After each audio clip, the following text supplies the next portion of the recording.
os recém-desencarnados. As manifestações de espíritos recém-desencarnados ocorrem com frequência nas sessões destinadas ao socorro espiritual. Revelam logo seu estado de angústia ou confusão, sendo facilmente identificáveis. Muitas vezes são crianças, o que provoca estranheza, pois parecem desamparadas. Quando esses espíritos se queixam de frio, pondo às vezes o médium a tremer, com mãos geladas, é porque estão ligados mentalmente ao cadáver. Se o doutrinador lhes disser cruamente que morreram, ficam mais assustados e confusos. É necessário cortar a ligação negativa, desviando-lhes a atenção para o campo espiritual, fazendo-os pensar em Jesus e pedir o socorro do seu espírito protetor.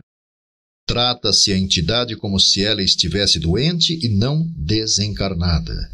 Muda-se a situação mental e emocional, favorecendo a sua percepção dos espíritos bons que a cercam.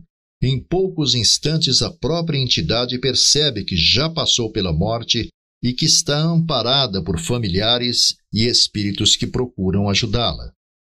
Nos casos de crianças desamparadas que chamam pela mãe, o quadro é tocante, emocionando as pessoas sensíveis. Mas a verdade é que essas crianças estão assistidas.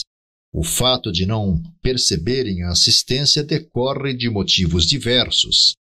A incapacidade de compreender por si mesmas a situação, a completa ignorância do problema da morte em que foram mantidas, ou consequências do passado reencarnatório em que abandonaram as crianças ao léu, ou mesmo que as mataram. A reação moral da lei de causa e efeito as obriga a passar pelas mesmas condições a que submeteram outros seres em vida anterior.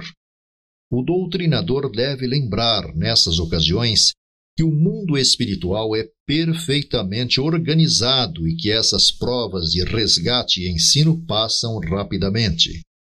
Tratados com amor e compreensão, esses espíritos logo percebem a presença de entidades que, na verdade, já os socorriam e os levaram à sessão para facilitarem a sua percepção do socorro espiritual. Ninguém fica ao desamparo depois da morte. Essas mesmas situações chocantes representam socorro ao espírito para despertar-lhe a piedade que não teve em vida.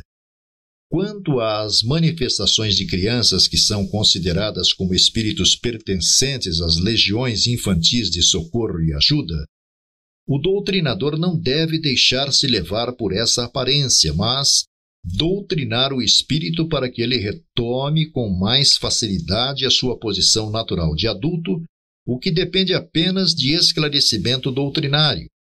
As correntes de crianças que se manifestam nas linhas de Umbanda e outras formas de mediunismo popular são formadas por espíritos que já estão capazes de serem encaminhados como espíritos adultos no plano espiritual.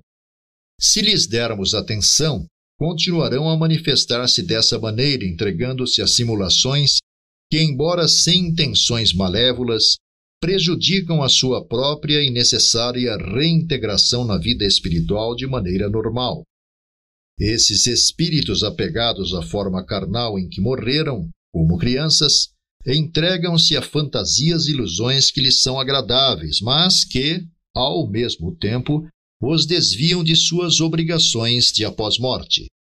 O mesmo acontece com espíritos que se manifestam como debiloides ou loucos. Precisam ser chamados à razão, pois se entregam comodamente à lei da inércia, querendo continuar indefinidamente como eram na sua encarnação já finda. Ocorre o mesmo no caso de espíritos que se manifestam em condições larvares ou animalescas.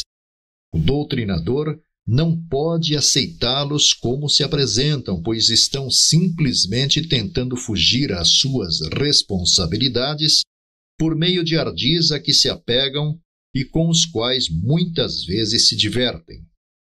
Todos os espíritos, ao passarem pela morte, têm o dever de reintegrar-se na posse de sua consciência e dos seus deveres. Gozando do seu livre-arbítrio, apegados a condições que lhes parecem favoráveis para viverem à vontade, entregam-se a ilusões que devem ser desfeitas pela doutrinação. É para isso que são levados às sessões e não para serem acocados em suas fantasias. Os espíritos que os protegem recorrem ao ambiente mediúnico para que eles possam ser mais facilmente chamados à realidade. Graças às condições humanas em que mergulham no fluido mediúnico das sessões.